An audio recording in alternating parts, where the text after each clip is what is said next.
सत्ता परिवर्तन नहीं होगा। दिल्ली में केजरीवाल जी रहने वाले हैं। 2014 में हम उनके सपोर्ट में थे और अभी भी हैं। राजनीति साम दंड भेद की करते, नैतिकता है ही नहीं उनके अंदर, वो बीजेपी है। जनता की अदालत में केजरीवाल को माफी मिल जाएगी। केजरीवाल जी के साथ है दिल्ली की जनता। जनता का फैसला ये है, केजरीवाल ईमानदार आदमी है, ईमानदार मुख्यमंत्री है, अच्छा मुख्यमंत्री। बीजेपी वाले क्या आरोप लगाएंगे? उनके घर में किसी भी बीजेपी के बड़े से बड़े नेता के, बीरेंद्र सचदेवा के यहाँ चले जाओ, उनके यहाँ बिजली फ्री आती है। वो जो है खरीदते हैं, करोड़ों रुपए देके खरीद फरोख्त नहीं होती तो ईडी और सीबीआई लगा दी जाती है, जेलों में डाल दिया जाता है। मोदी जी ने जितना सताया है अरविंद केजरीवाल जी को इस देश में, इस इतिहास में, भारत के इतिहास में जब से आज़ाद हुआ है, अभी तक इतनी ब्रिटिश वाले मुगल और वो आए थे ना, वो भी इतना नहीं परेशान किए थे जनता को। दिल्ली की राजनीति इस वक्त गरमाई हुई है। आम आदमी पार्टी के संयोजक अरविंद केजरीवाल ने इस्तीफा दे दिया है और दिल्ली के सीएम पद पर नई मुख्यमंत्री काबिज हो गई हैं आतिशी। और आज अरविंद केजरीवाल ने अब यहाँ जंतर मंतर से नया ऐलान किया है, जिसे जनता की अदालत का नाम दिया गया है। वो धीरे धीरे सभी विधानसभा क्षेत्रों में जाएंगे और अदालत लगाएंगे। और उन्होंने ये भी कहा है कि जब तक दिल्ली की जनता उन्हें इस कुर्सी पर नहीं बिठाएगी तब तक वो नहीं बैठेंगे। आज उन्होंने उनकी पहली जो जनता की अदालत है यहाँ जंतर मंतर पर लगी है, जिसमें तमाम दिल्ली वासी यहाँ पर आए हुए हैं। और आइए इन्हीं से जानते हैं क्या कहना है। सर, क्या नाम आपका? मेरा नाम मोहम्मद अशफाक है। जी अशफाक जी, जी, क्या कहना चाहते हैं कि ये जो आज जनता की अदालत लगी है, इससे क्या उम्मीद करते हैं? जनता की अदालत में केजरीवाल को माफी मिल जाएगी। केजरीवाल जी के साथ है दिल्ली की जनता।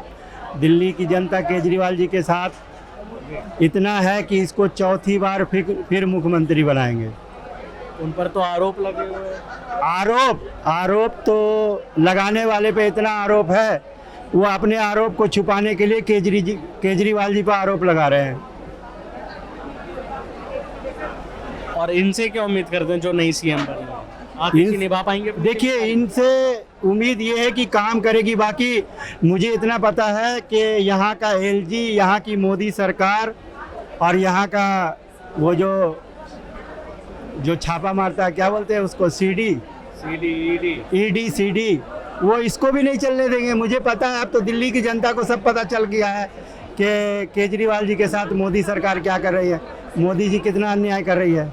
बीजेपी तो कह रही है कि दिल्ली की जनता समझ चुकी है, इस बार आम आदमी पार्टी हारेगी। देखो बीजेपी वाले क्या बोलेंगे। बीजेपी वाले को संयुक्त राष्ट्र में बोला गया है कि तुम जो सत्ता में आए हो बेईमानी से आए हो, तुम निष्पक्ष चुनाव नहीं कराए हो। ये क्या बोलेंगे? क्या कहते हो भाई साहब जनता की अदालत में? जनता की अदालत जरूरी है, हर नेता को जनता की अदालत में जाना चाहिए। अरविंद केजरीवाल जी ने जो सिस्टम चालू किया है, मुझे लगता है देश के प्रधानमंत्री को भी पूछना चाहिए जनता की अदालत में जाके, क्योंकि जनतंत्र है यहाँ पे और जनतंत्र में जनता ही मालिक होती है। अरविंद कह दिए आपने कि सीएम के साथ पीएम को भी लगानी चाहिए, क्या उम्मीद करते हैं वो भी लगाएंगे? मुझे नहीं लगता। देखो, लगानी चाहिए क्योंकि जनतंत्र है, लेकिन वो लगाएंगे नहीं क्योंकि उनके पास कुछ और दूसरा रिमोट है। वो जनता की मानते कहाँ हैं? वो जनता की नहीं मानते। जनता की अगर मानते होते तो वो भी जनता की अदालत में जाते। उनके पास जनता पीछे है उनके लिए, वो खुद मालिक हैं, वो जनता के मालिक हैं। उल्टे जनता उनकी मालिक नहीं है। केजरीवाल जी के लिए जनता मालिक है, तो ये दोनों में डिफरेंस है। और जनता जानती है एक्चुअली में क्या है, झूठ और कितना भी अनर्गल बातें कर लो, जनता सब समझ चुकी है। मोदी जी ने जितना सताया है अरविंद केजरीवाल जी को इस देश में, इस इतिहास में, भारत के इतिहास में जब से आज़ाद हुआ है, अभी तक इतनी ब्रिटिश वाले मुगल और वो आए थे ना, वो भी इतना नहीं परेशान किए थे जनता को। अरविंद केजरीवाल भी एक जनता ही है ना। वो कौन सा जमीन से कोई ऐसा तो है नहीं, कोई उनका बहुत बड़ा कोई नेता वाला परिवार हो, कोई ऐसी नहीं है, ऐसा तो कुछ नहीं है। मोदी जी या बीजेपी के नेता या किसी की भी बात कर लो, आप देख लो, पहले से संघ के पीछे से चले आ रहे हैं, कहीं से सबके पीछे बैकफुट स्टेप नहीं लगी हुई है। लेकिन अरविंद केजरीवाल जी एक ऐसे नेता हैं जिन्होंने जनता में जाके ही बोला था कि मुझे, अगर मैं कुछ काम पहले कुछ बोला था, आपको याद हो 14-13 की बात, उस टाइम पे भी मुझे आप बताइए। बीजेपी वाले तो एक खुद आरोप लगा रहे हैं कि उन्होंने दिल्ली की जनता से धोखा किया। बीजेपी वाले क्या आरोप लगाएंगे? उनके घर में किसी भी बीजेपी के बड़े से बड़े नेता के, बीरेंद्र सचदेवा के यहाँ चले जाओ, उनके यहाँ बिजली फ्री आती है, वो क्या आरोप लगाएंगे? वो बिजली का बिल नहीं दे रहे, बीजेपी के नेताओं के यहाँ ये चलेगा। आप कैसे कह सकते हैं मैं कि बोल वो रहा हूँ, बिजली का बिल- मैं बोल रहा हूँ ना, बिजली दिल्ली सरकार ही तो बिजली दे रही है, पानी दे रही है, कहाँ से हो पीते सकता है हैं? उनके यूनिट 200 से ऊपर आ रहे अरे हो तो बिल 200 देना तक तो पड़ेगा। फ्री आ रही है ना, 200 तक तो फ्री आ रही है ना, वो 201 यूज कर लेते वो अलग बात है। 200 तक तो फ्री आ रही है, अगर वो 199 यूज करेंगे, अरविंद केजरीवाल की गवर्नमेंट उनको भी फ्री देगी, उनके पड़ोसी को फ्री मिल रही है, उनके परिवार वालों को तो फ्री मिल क्यों वो छलावा बताते हैं दिल्ली के राजनीति वो- कहते हैं सब ऐसी वो राजनीति साम दंड वेद की करते, नैतिकता है ही नहीं उनके अंदर, वो बीजेपी है। चलिए मैम, क्या कहना चाहेंगे आप दिल्ली की जनता के तरफ से? कहाँ से आई हैं? मैं यही दिल्ली से हूँ। मैं RWA विंग जो स्टेट की है उसकी प्रेसिडेंट हूँ, नेशनल स्पोक्स पर्सन हूँ आम आदमी पार्टी की। क्या कहना चाहेंगे आज जो अदालत लग रही है उसको लेके, क्या कहना चाहेंगे? यही कहना चाहेंगे कि अरविंद केजरीवाल जी संघर्ष करके ही यहाँ आए हैं। वो एक ऐसे नेता हैं जिनको अपना कोई भी उसमें नहीं था कि मैं ये बन जाऊँ, CM बन जाऊँ। अपनी नौकरी IRS की, जिसमें सालों लग जाते हैं इंसान को सिलेक्ट होने में, उसमें वो छोड़ कर आए थे जनता की सेवा करने के लिए। उस समय तो उन्हें नहीं पता था ना मैं CM बनूंगा या राजनीति ज्वाइन करूंगा, लेकिन फिर भी वो आए। और उसके बाद जब इन्होंने पॉलिटिशियंस ने उनको फोर्स किया कि आप राजनीति करके दिखाओ, तो वो आए और उन्होंने पूरी सेवा की। उनका एक ही मकसद था, आम आदमी को जो है वो सारी सुख सुविधाएं देने। मैम आरोप लग रहे हैं उन पे, बीजेपी वाले सीधा सीधा आरोप लगा रहे हैं कि इन्होंने घोटाला किया है और वो एक उन पर आरोप लगा, इसलिए उन्होंने राजनीति करके इस्तीफा दिया एक है। बात बताइए, वो किस पे आरोप नहीं लगा रहे? जो उनके खिलाफ है, चाहे कोई भी पार्टी हो, चाहे वो महाराष्ट्र में हो, चाहे कहीं भी हो, चाहे किसी भी साउथ में हो, जो भी ऑपोजिशन में है, उनके ऊपर या तो उनके लोगों को जो है खरीदते हैं, करोड़ों रुपए देके खरीद फरोख्त नहीं होती तो ED और CBI लगा दी जाती है, जेलों में डाल दिया जाता है। और वही जो है नुस्खे उन्होंने यहाँ अपनाए। यहाँ पर हमारे MLA बिके नहीं, तो अब वो CM साहब को झुकाना चाहते थे, उनको हटाना चाहते थे, क्योंकि उनके लिए एक ही थ्रेट है मोदी जी के लिए, वो है केजरीवाल।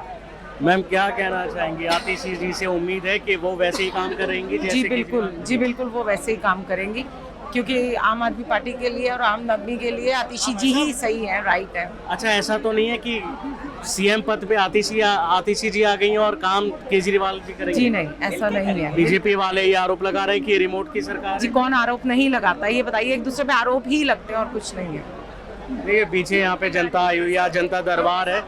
मैं जी आपके पास भी आता हूँ, पीछे से आपके पास भी आता हूँ। यहाँ पे ताऊ जी बैठे हैं। ताऊ जी कहाँ से आए हो?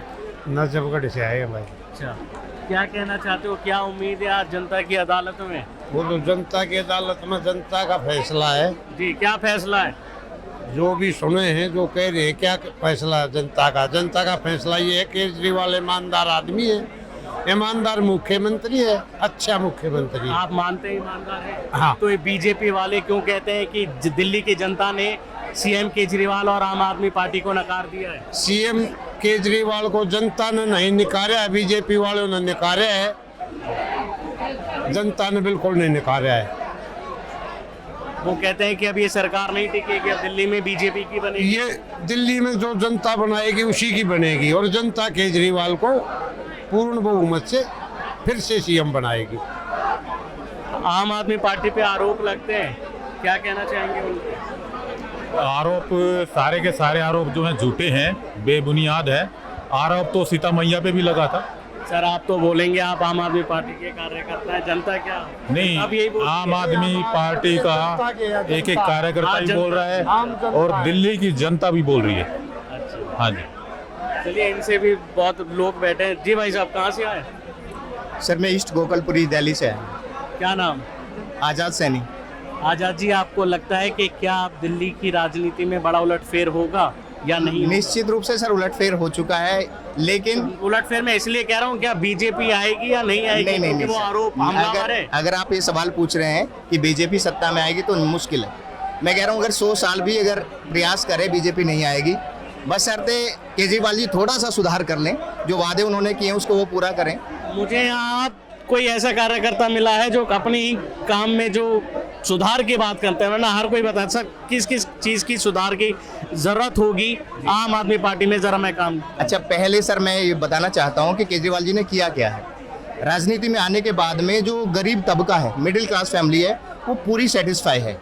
चाहे उसको एजुकेशन को लेकर देख लीजिए आप, चाहे बच्चों की पढ़ाई, चाहे उसके मेडिकल फैसिलिटी या कुछ भी वो अर्निंग कुछ भी काम करता है, उसकी फ्रीडम उसे है करने की। दूसरी बात क्या सुधार है वो ये है कि सर जो उनके कमिटमेंट है 2014 के, चाहे वो कॉन्ट्रेक्चुअल वर्कर हैं, चाहे वो गेस्ट टीचर्स हैं, उनकी सैलरी को उन्हें नियमित करने का वो जरूर होना चाहिए।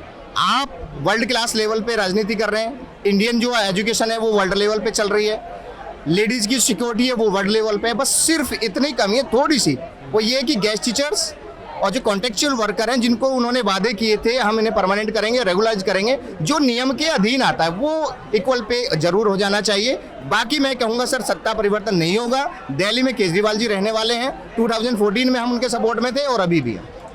आज ये जनता दरबार लगा है, जनता की अदालत लगी है, और मैं आपको बता दूं यहाँ से शुरुआत हुई है जनता की अदालत की।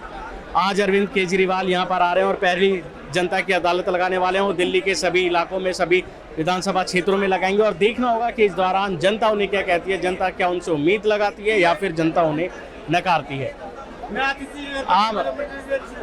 कैमरामैन सत्यम के साथ राशिद अली, वन इंडिया, दिल्ली।